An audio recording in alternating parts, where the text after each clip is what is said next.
Dobro večer svima. Ovo je novo izdanje emisije Na prvu loptu, ovoga puta sa punim pravom posvećeno upravo završenom evropskom šampionatu za rukometašice. Paradoksalno zvuči. Naše rukometašice su u četvrtim mestom ostvarile najveći uspeh u istoriji našeg ženskog rukometa na evropskim šampionatima, a videle ste kako su napustile teren posle one utakmice protiv selekcije Mađarske. O svemu tome i o evropskom šampionatu i odjeku u Evropi koji je imao razgovarat ćemo večeras sa našim gostima.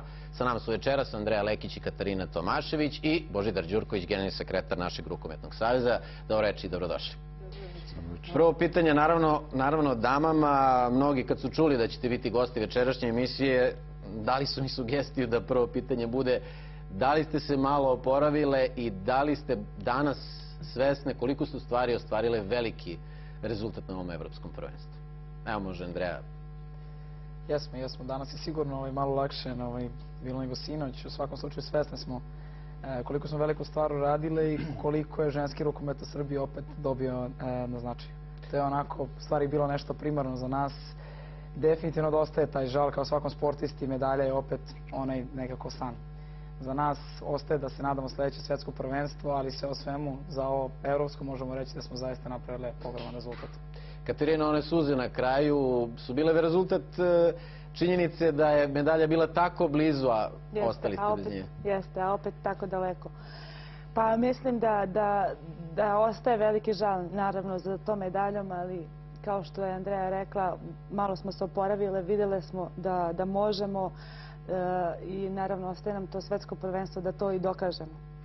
Gospodine Đurkoviću, bili ste rukometaš, nešto kasnije ćemo o organizaciji evropskog prvenstva, ali kao bivši rukometaš rekli ste mi pre emisije da zbog onike borbenosti, atmosfere i njihovog truda da je i vama malo zaigrala vilica na kraju utakmice sa Mađarskom. Pa nije nam bilo lako stvarno svima, jer kad neko pruža sebe tako od prve utakmice, od one prve protiv Norveške pa do ove zadnje u borbi za bronzu, i sa toliko želje i volje i motiva ulazi u svaki meč 60 minuta. Ja sam to nešto i pre utakmice rekao, kada vas vidim tamo da izlazite krve i kolena i glava, onda mi, ne meni nego svima i svakom gledalcu pored televizijskih ekrana i onom u dvorani bude žao što to nije krunisano tom bronzanom medaljom. Ali isto kao i svi građani u našoj zemlji i navijači i sportska javnost, mislim da ovo što su one uradile na ovom prvenstvu Evrope je veliki rezultat. Ne treba zaboraviti da smo mi učestvovali na 3 takmičenja, 3 evropska prvenstva, do sada nikad na svetskom ni na olimpijskim igrama, da smo imali sve poraze bez bodova, a da smo na ovom prvenstvu pobedili jednu Francusku, jednu Dansku, Ukrajinu, Češku, igrali nerešeno sa Švedskom i izgubili 3 utakmice, što kažu sve ono u zadnjim sekundama, i protiv Norveške, protiv Crne Gore i na produžetke protiv Mađarske. Tako da zaista kapa dole za njih i sve pohvale za ono što su prikazale ovde i što su svim ljubiteljima ne samo rukometa nego generalno sporta pokazale da Srbija ima zaista izvanredne devojke. I što su još jednu stvar učinila, a to ćemo nešto kasnije, mnogi devojčici će posle ovog evropskog prvenstva krenuti u dvorane da treniraju rukomet. Ali idemo redom i naravno govorit ćemo o utakmicama naše reprezentacije. Ajmo prvo da pogledamo te izjave posle utakmice sa selekcijom Mađarske i da se podsjetimo tih emocija.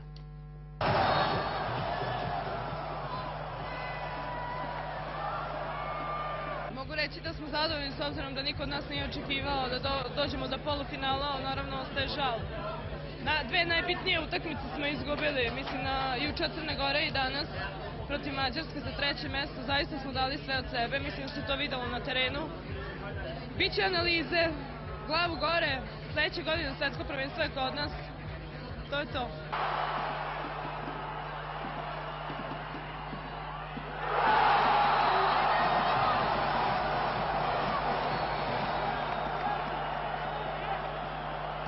Oni su stvarno pravi, znači mislim da smo i večeras pokazali koliko volimo Srbiju, koliko vole one da igraju za Srbiju i koliko žele i koliko su pokazali večeras na terenu, koliko se bori.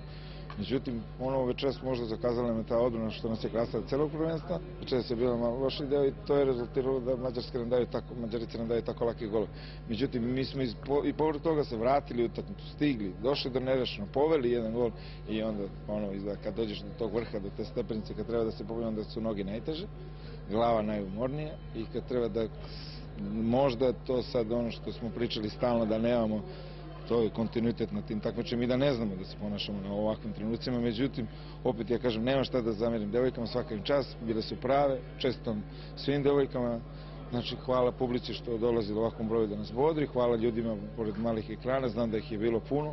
Zahvaljujem se Rukometnom savezu Srbije što nam je omogućio maksimalne uslove, imamo su najbolji uslovi da se spremimo. Ostaje nam da izvučemo pouke i do godine da dobro napadnemo to svetsko prvenstvo.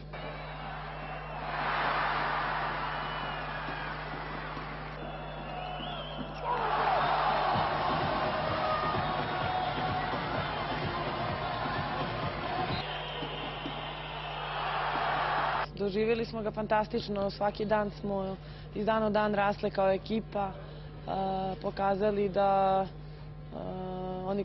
pokazali svima koji nisu verovali u nas da mi to možemo i srećna sam zbog nas samih da smo došli i do ovde, ali opet baš zbog nas sam i jako tužna da nismo uzeli bronzanu medalju. Ja sam ubeđena da smo mi to zaslužile, ali šta da se radi, to je sport.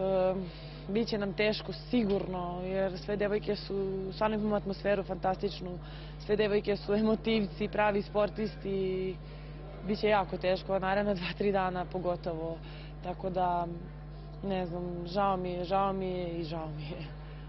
Mislim, hvala ljudima koji su došli da nas podrže i žao mi je da nije bilo još ljudi, jer smo mi to definitivno zaslužili. Ajde, razumem u početnom delu dok još smo igrali grupu, drugi krug, ali sad kad najviše nam treba, ne kažem da nije bila lepa atmosfera, daleko od toga, svi oni koji su došli napravili su divnu atmosferu, ali opet zaslužile smo da napunimo arenu, definitivno, jer igrati polufinale i meč za 3. mesto, to se ne događa svaki dan.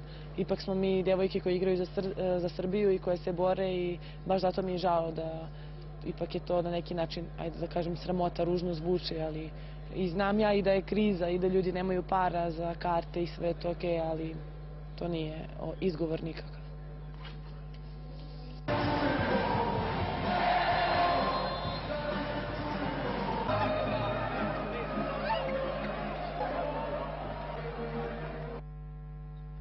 Eto, sve ste vidjeli, a posebno mi istakao ove reči Sanje Damjanović i zaista je svetsko prvenstvo prava prilika da se i publika odluči i oduži našim rukometašicama. Sad ćemo samo pogledati kompletan plasman na ovom evropskom prvenstvu, samo da vidite kakav je raspored ostalih reprezentacija. Oni koji se dobro razumeju rukomet znaju koliko vrede recimo reprezentacije Španije ili Francuske i vidjet ćete njihov plasman. Dakle, reprezentacija Crne Gore je osvojila zlato, Norveška srebro, Mađarska je na 3. mestu, naša na 4. Zatim slede reprezentacije Danske, koja je recimo 3 puta bila olimpijski šampion, reprezentacija Rusije, koja je uvek u vrhu svetskog i evropskog rukometa, zatim 7. je Nemačka, 8. reprezentacija Švedske, koja je vice šampion Evrope, 9. reprezentacija Francuske, 10. Rumunija, 11. reprezentacija Španija, to su sve rukometne velesile, zatim slede Češka, Hrvatska, Ukrajina, Island i Makedonija.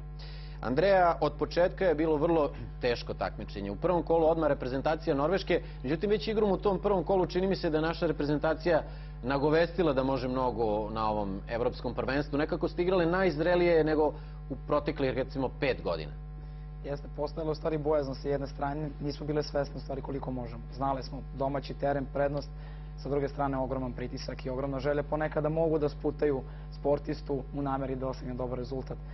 Definitivno da je nekako to drugo poluvreme protiv Norveške ulilo to neko potrebno samopouzdanje za nas i od tada mi smo krenuli korak po korak sve bolje i bolje.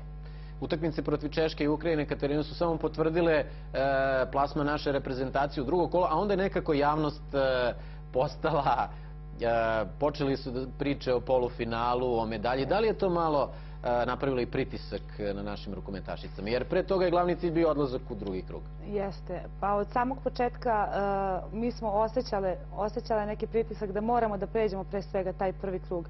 Kad smo ga prošli, nekako nam je, što kažete, sam pritisak po sebi bio manji i nekako smo lakše ulazile u mečeve. To smo i pokazale, naravno, dobrim igrama. Tako da mislim da smo to dobro odradile i da je... Da je rezultat u stvari sledi u novim utakmicama protiv Švedske, Danske i Francuske. Te skandinavke su uvek, neko ću da kažem, problem za našu reprezentaciju. One su problem za svaku reprezentaciju, ali upravo u tim duelima protiv Švedske i Danske videli smo možda i najbolje utakmice naše reprezentacije. Jeste što je interesantno, baš ta skandinavska škola, ona jednostavno krasi ih taj neki, da kažem, jak mentalni sklop. U suštini one nikada ne odustaje. Ovog momenta smo pokazali da smo zaista mnogo dobili na tome i da možemo da se nosimo sa svima. Stvarno sam ponosna na pogotovo te utakmice, jer smatramo da je to jako težak ritam, jako je teško ispratiti. Opet, u tim momentima smo bile zaista najjače.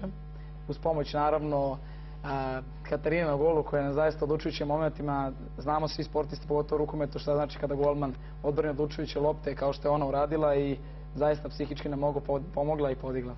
Sad je Andreja napravila pravi šlagvort i umesto mene dala najavu sledećeg našeg segmenta. To je naravno utakmica protiv reprezentacije Francuske i ona dva poslednja napada. Utakmica u kojoj se odlučivalo o polufinalu. Damjanović. Nema faula.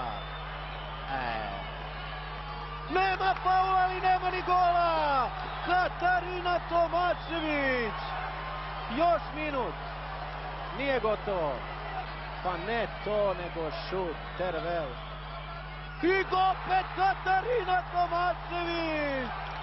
Ovo je zaista neverovatno. Još 23 sekunde. Još 23 sekunde ako odemo u polufinale. Zna se ko je najzaslužniji. Katarina, ovo su detalji koje ćete vjerojatno dugo pamtiti, ali svojevrstan pritisak na golmana. Cela javnost je sad u vas gledala kao rukometašicu koja će nas dovesti do medalje. Možda je taj pritisak uticao na utakmice kasnije protiv Crne Gore i Mađarske. Znate šta, pre svega imala sam naravno pritisak i želela sam da nosim ekipu do samog kraja, ali jednostavno bile smo ispražnjene i emotivno i fizički. Jednostavno srce je htelo, ali telo nije moglo da izdrži. Gospodin Đurković, ove utakmice protiv Francuske, Danske, da li ste očekivali ovakve igre naše reprezentacije? Ja ove devojke poznajem baš od početka njihovih karijera i zaista moram priznati da sam u nekim trenucima bio iznenađen njihovom samopouzdanjem, hrabrošću. 3 puta promaše, nastave dalje da igraju kao da ništa nije bilo. Pa to je taj novi kvalitet koji oni imaju. Dakle, mi smo krenuli u to sve skromno sa njima zajedno. Bio je prvi cilj samo da prođemo u drugi krug takmičenja, ali kako to obično biva kod naroda, kad prođeš u sljedeći krug, apetiti rastu, kad pobediš, ne znam, tamo Češku, pa hoćeš da pobediš Švedsku, pa kad tamo odigraš dobro, hoćeš i Dansku. Ali ajde, mi tu Dansku ne znam, mislim da nismo dobili jedno 20 godina. Ja ne pamtim barem, a 15-14 godina sam u Savezu, ne pamtim kad smo, mi inače teško izlazimo i muškarci i žene sa njima, ne odgovaraju nam, ali zaista se ne sjećam kad smo zadnji put dobili Dansku. Tako da, to su veliki benefiti za naše, veliki plusevi, dobiti Francusku i Dansku na ovako velikom takmičenju, velika stvar za nas. Rekao sam to već i na početku i moje lično mišljenje da velikih pobjeda nema bez velikih poraza. Dakle, moraju da se nauči da se izgubi polufinale i borba za medalju, da bi se to na nekom sledećem takmičenju, a bit će prilike i kod nas ponovo na svetskom prvenstvu, da se to vrati, što kažu, na pravi način. Tako obično u sportu biva, negde se sve vrati. Imate primjer ovih drugih reprezentacija, pa ta Crna Gora je bila 6. na zadnjem evropskom prvenstvu, 9. čini mi se na svetskom u Brazilu, a postala je olimpijski vice šampion i sad prvak Evrope, tako da to uopšte ne treba gledati na taj način i doživljavati tragično, naravno. Znači, one imaju veliku perspektivu, dugo godina su već zajedno, krenule su zajedno, a ne treba zaboraviti da su naše juniorke 2 puta 4. i da također ima dosta dobrog potencijala i to će naravno se pratiti od strane trenera i tih stručnih ljudi i to preključivati seniorskoj reprezentaciji. Ali ova esencija što ima sada reprezentacija Srbije je zaista izvanredna. Andreja, od vas se od početka, od prvog kola očekivalo da budete lider ove reprezentacije. Pretpostavljam da su i ostale reprezentacije uglavnom bazirale odbranu na vama. Nije lak zadatak bio? Nije lak zadatak. Generalno, opet, to je možda i najlepši osjećaj kad dođete u takvu situaciju, ali to je čast. To zaista nije fraza, to je zaista čast u ovakvoj ekipi imati ulogu lidera. Smatram opet, uloga lidera da smo došli već do tog nivoa da zajedno sve igračice zajedno u čelu sa mnom možemo to da raspodelimo na jednake delove. Naravno, treba onaj jedan od nas svoj povući u tom teškom momentu, ali lepo je kada u ekipi imate devojke koje su sposobne da u pojedinim momentima svaki put dođe do nekog iznenađenja. Ajmo sada malo da uživamo u Andrejinim golovima.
Utakmica za utakmicom i eto stigli smo do tog polufinala i duela sa reprezentacijom Crne Gore. Čini mi se u pojedinim trenucima te utakmice da je naša reprezentacija zaista igrala izvanredno. Na kraju vidjet ćemo i taj finiš, nedostaje pogodak, ali se tu možda i videla ta razlika u iskustvu u velikim utakmicama. Crnogorke iza sebe su imale olimpijski turnir. To nije mnogo utakmica, ali su sve bile izuzetno jake i možda je to bio taj jezičak na vagi koji je na kraju presudio. Šta vi mislite? Moguće je to, možda je nedostatak sportske sreće u jednom momentu, možda nedostatak koncentracije. To zaista je teško sada reći šta je to što je to momenta donalo njima tas njihovu vagu, ali definitivno je da su oni iskusti od nas, da imaju veliki broj takmičenja u poslednjih recimo 2 godine u tom nekom ciklusu i sigurno trenutno da su bile ispred nas u tom nekom momentu, ali to je normalno, to je sport, mi se nadamo pobedi na sledeće takmičenje. Evo gledamo te poslednje trenutke, Katarina. Knežević je bila zaista neumoljiva u toj utakmici, nekako su opet svi očekivali da vi izvadite stvar. Mislim, ne može se uvijek braniti 22-23 odbrane. Tačno tako. Doduše nismo ni odigrali u zadnjih tih 5 minuta kao što smo se dogovorili da Knežević ne ide, da ne dozvolimo te lagane šuteve. Kao što se vidi ovde, ona to lagano radi sama, kao da odbrana ne postoji. Ali mislim da je tu odbrana malo i pala, da je umor stigao, da jednostavno nije moglo da se stiže na sve strane jer su one u svakom momentu imale rešenje na svim pozicijama. Pomenuli ste Kneževićku da je lagano davala golove, dala je 10 golova i Norveškoj u finalu. Evo sad su ti odlučujući trenuci utakmice i jedna dilema kada je reprezentacija Crne Gore bila u tom poslednjem napadu, ali naravno sada je lako biti i pametan i kada smo došli do te lopte, da li smo mogli da krenemo u kontru ili je ovaj time out. Andreja, to je uvijek pitanje. To je jasno. Jako je teško sad reći šta je u stvari bila ispravna stvar. Sigurno vidimo Kaću koja je ostala... Da smo promašili s kontrom da bi bilo pregore što niste to je uvek tako. To je uvek ono pitanje da li je to bilo ispravno, ne, i nikad nećemo znati praktično odgovor. U suštini opet smo imali šansu za to izjednačenje, kao što vidite ovde. U tom momentu nismo imali sreće, nema veze što je Bilja to promašila, mogo zaista bude bilo ko, pre toga je odigrala sjajnu utakmicu, tako da ovog momenta Sonja izašla kao pobednik. Tu se vidjelo koliko rukomet može da bude okrutan u neku ruku, jer je Biljana Filipović na toj utakmici zaista je bila briljantna i eto promašila taj poslednji šut. Crna Gora je otišla u finale i kasnije i pobedila reprezentaciju Norveške. Da li je za vas iznenađenje pobeda reprezentacije Crne Gore nad Norveškom? Mislim da nije iznenađenje, jer one su pokazale i na olimpijadi da su spremne, da su veliki tim, da se bore, da ostavljaju srce na terenu i bilo je trenutak da Norveška padne. Da im vrate za olimpijadu. Mnogi su pomislili možda bez Bojane Popović i Maje Savić, to je nije ista reprezentacija. Ne, možda im je to ulilo dodatnu snagu. Definitivno gledamo to tako. Ajmo da čujemo sada i rukometašice Crne Gore posle osvajanja zlata.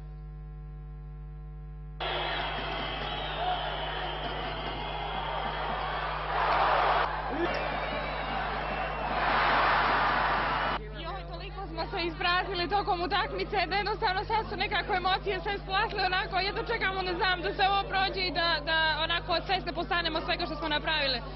Ja vjerujem da smo odigrali fenomenalnu jednu utakmicu, da smo igrali 3 dana, ja mislim da nas ona ne bi uspjela pobijediti. I napokon, kao što sam rekla i prije utakmice, skinuli smo ih sa trona i zahvaljujem se svima, ovo je jedan nevjerovatan uspjeh za tako malu zemlju kao što smo mi. Da li ste se najzad revanširali za onaj poraz u Londonu? Da, u Londonu smo isto bile bolje. To smo znali i onda. Eto, nije nam uspjelo u Londonu, ali sada smo pokazali tokom cijelog prvenstva da smo jednostavno najbolje, da smo jednostavno pokazali najljepšu i najbolju igru i evo nas tu gdje jesmo. Ovo nije slučajno, verujte. Koliko je stresa bilo u produžecima? Pa bilo je stresa, ali toliko smo bili mirni u određenim trenucima i mislim da je to i presudilo. Da smo svu tu tenziju uspjeli da nekako da satjeramo u ćošak i da se odbranimo i da budemo u glavi onako mirni i da igramo. Ja sam rekla da igramo sa čionici ljudi, pa mi smo mogli da igramo s njima 3 dana. Jednostavno dobili bi ih posle 3 dana. Mogli su da budu još produžetaka, još 3 produžetka. Svejedno, bili smo večeras bolji, bili smo juče bolji do duše. Evo, čuli smo i nove šampione Evrope. Gospodine Đurkoviću, budućnost je koja je šampion Evrope u klupskoj konkurenciji, praktično osnova ove reprezentacije. To je državni projekat, već godinama stvaran i konačno je ove godine doneo rezultat. Možda je to neki pokazatelj i za naš rukomet, da se kvalitet skoncentriše u nekoliko naših klubova i da iz domaćeg šampionata dolaze talentovane rukometašice. Ja mislim da će posle ovog takmičenja, posle evropskog prvenstva i posle ovako dobrih igara da se još više dece, naravno, kao što smo već zaključili sami, da će se još više dece priključiti i početi da trenira. To je pod broj 1. Pod broj 2, mi imamo dosta, da kažem, klubova ne tako jakih kao budućnost. Ti si to, Peđa, sasvim lepo rekao kakav je to projekat. Ovi nemaju nekih drugih velikih sportskih ekipa izuzev te budućnosti u ženskom rukometu. Ali mislim da i Začar i da Jagodina, a vidim da nadolaze još neki klubovi poput nekog Milenijuma i tako da sad ne pričamo o tome, kojima zaista malo fali nadogradnje da nešto naprave u narednim sezonama. Ni ta budućnost to nije pravila naravno preko noći, nego taj proces traje više. Mislim da je više 15 godina da traje taj projekat budućnost, ali mislim da ti ljudi koji rade u tim klubovima koje sam spomenuo, a i u ovim ostalim drugim, neki koji su imali i slavnije imena poput Radničkog, Beogradskog i nekih drugih, da treba još više da rade. Naravno, nije to lako. Velika ekonomska kriza u našoj zemlji i ljudi se, što kažu, pre svega teško žive, a kamoli da ima para i za sport, pogotovo vrhunski. Ali mislim da malo treba i tim klubovima da nešto naprave značajnije u Evropi i to je proces koji je sigurno nezaustavljiv i koji će trajati u narednom periodu. Andreja, pomenuli smo pre ove emisije da će svetsko prvenstvo vrlo brzo doći. 12 meseci, nekima se to čini možda dug period, ali to je zaista period koji treba iskoristiti na pravi način kako bi naša reprezentacija dočekala i to svetsko prvenstvo spremno i možda na tom svetskom prvenstvu došla do medalje, ako sad već nismo uspjeli. Šta je sada najvažnije što se reprezentacije tiče? Da li rad u klubovima ili što češće sastajanje i što više utakmice, jer mi kvalifikacije ne igramo? Ja sam prvo rukomet i takav sport imamo jako dugu sezonu. I kalendarski gledano nemam veliki broj okupljanja i nije to lako izvesti, jer prosto svi igramo u ozbiljnim klubovima i jako teško dobiti slobodne dane, sem kada su to oficijalni slobodni dani. Sigurno da veliki broj okupljanja čak i na 2, 3, 4 dana može mnogome da pomogne. Ono što sada treba složiti kockice, vidjeti šta smo dobro radile, šta nismo, gde možemo da popravimo još nešto, da dogradimo sebe i da sigurno spremni, u stvari nekako mi smo za to svetsko prvenstvo znale i pre određenog vremenskog perioda, što znači da je nama svetsko prvenstvo i jeste i ostaće glavni cilj na kome ćemo tražiti rezultat. Katarina, to je prilika da se još više reprezentacije uigra i čini mi se ta atmosfera još više poboljša, mada je i sada bila izuzetna iz utakmice nekako ste delovale kompaktnije. A jeste, što se tiče atmosfere, baš smo pričali o tome, mjesec dana smo zajedno bile, verujte, živele smo kao jedna porodica. Bukvalno nije bilo nikakvih malih ni svađica, ni bukvalno smo živele... Što je retko. Jeste, što je retkost u Srbiji, pogotovo kada su to devojke u pitanju na jednom mjestu tako dugo. Tako da pokazali smo to i na terenu, borbenošću, kolektivnom igrom, pokazali smo da smo postali veliki tim i da možemo do medalje. Gospodine Đurkoviću, da malo sad porazgovaramo i o organizaciji prvenstva. Prvi put u istoriji evropskog rukometa jedna zemlja je dobila priliku da u 12 meseci organizuje 2 evropska prvenstva, i za muško i za žensko, i da oba budu ocenjena kao zaista vrhunski organizovana prvenstva. Šta vam to govori? Da li vaš dobar rad ili smo zaista postali rukometna nacija? U stvari, vratili su ona stara vremena. Pa, reći ću vam da samo da je evropsko prvenstvo u januaru mesecu u izboru ovih evropskih novinara u prvih 5 sportskih događaja u 2012. Dakle, pre Wimbledona, recimo. I najbolje organizovanih za novinare. Dakle, najbolji uslovi za rad za novinare. I to iskustvo koje smo imali u januaru je zaista bilo neprocenjivo, da to što smo trebali da sprovedemo u delu u decembru, sad smo sproveli za jako kratko vreme, jer znate da smo prvenstvo dobili u vanrednim okolnostima, da smo imali samo par meseci za pripremu, da smo imali mnogobrojne probleme, da smo morali čak i neke koncerte da izmestimo iz arene, da nam je tu i Miroslav Ilić izlazio u susret i da nismo mogli da igramo u Pioniru zbog Evrolige u basketu, tako je. I masu problema koje smo u jako kratkom vremenu morali da rešimo. Juče je predsjednik Jean Briot i generalni sekretar su se izrazili izuzetno povoljno i rekli da je ovo isto jedno od najboljih ili najbolje organizovano prvenstvo kao i ovo u januaru, i da, kažu, uvek stojimo kao rezerva, već su zapretili Dancima ako ne budu uspeli da urade nešto oko infrastrukture, da će i nama dati. Naravno, šalim se malo. Dosta nam je 2 prvenstva za jednu godinu, nije nam bilo lako kao ni njima, ali evo, imat ćemo malo vremena da se odmorimo pa da prionemo na posao i da spremimo svetsko prvenstvo koje je sledeće godine kod nas u decembru isto. Pomenuli smo ulogu države i u organizaciji prvenstva i u poboljšanju svakog sporta, pa da čujemo i ministra za omladinu i sport Alisu Marić. Upravo je završeno prvenstvo Evrope za žene u rukometu. Sve je proteklo u najboljem redu, to je ono što je meni jako drago. Videli smo dobar rukomet i dobru posjećenost, dobro interesovanje za ovaj sport.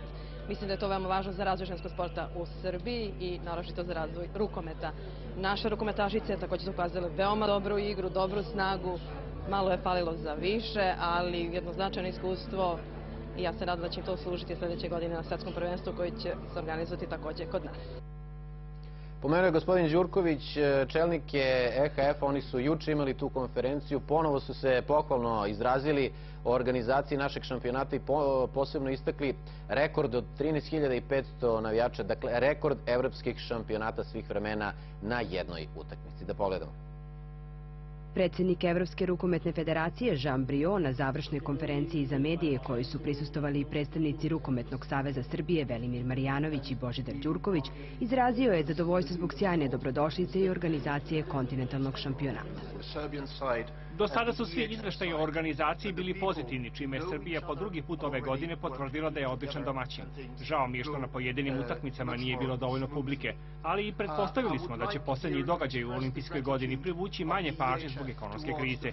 Ipak, drago mi je što je polufinalne utakmice gledalo više od 13.000 ljudi u Beogradskoj areni, čime je oboren rekord po posjećenosti na evropskim prvenstvima za žene. Nakon konferencije održan je žreb na kome su izvučeni parovi baraža za svetsko prvenstvo koje će narednog decembra biti održano u našoj zemlji. U baražu će se igrati utakmice Turska-Danska, Island-Češka, Makedonija-Španija, Holandija-Rusija, Slovačka-Rumunija, Nemačka-Ukrajina, Švedska-Poljska, Francuska-Hrvatska. Pored naše reprezentacije, koja je domaćin, direktan plasman na svetsko prvenstvo obezbedila je Norveška kao aktuelni svetski šampion i osvajačice zlatne i bronzane medalje na evropskom prvenstvu, Crna Gora i Mađarska. Moramo naravno i mi malo da se pohvalimo. Naša kuća je ponovo odradila veliki posao, direktni prenosi svih utakmica, išli su u 130 zemalja. Mi smo za naše gledalce odradili 47 direktnih prenosa. Gospodin Đurković, opet smo dobro sarađivali. RTS je naš dugogodišnji partner i vi znate da ste i za januarsko prvenstvo Radio-televizija Srbije dobila velike pohvale od EHF-a i od njihove agencije Infront. To sam hteo da vi kažete. Dobro. A ja bi se zaista iskoristio bih ovu priliku da se zahvalim svim onim i vidljivim i nevidljivim ljudima i montažerima i tehničarima i svim onima koji se, što kaže, koji su iza scene, koji se ne vide na jednom zaista izvanredno obavljenom poslu u sva 4 grada, jer to nije lako zaista organizovati. Tako da hvala RTS-u u svakom slučaju na tome šta je uradio kada je evropsko prvenstvo u pitanju. Hvala i vama, naravno, bit ćemo zajedno i u decembru 2013. godine. Andreja, Katarina, puno hvala na učešću u večerašnjoj emisiji. Naravno, glavu gore, idemo ka svetskom šampionatu. Mislim da će tada ovaj trud biti nagrađen na pravi način. Hvala. Poštovani gledalci, eto toliko u večerašnjoj emisiji. Hvala vam na pažnji i prijatno.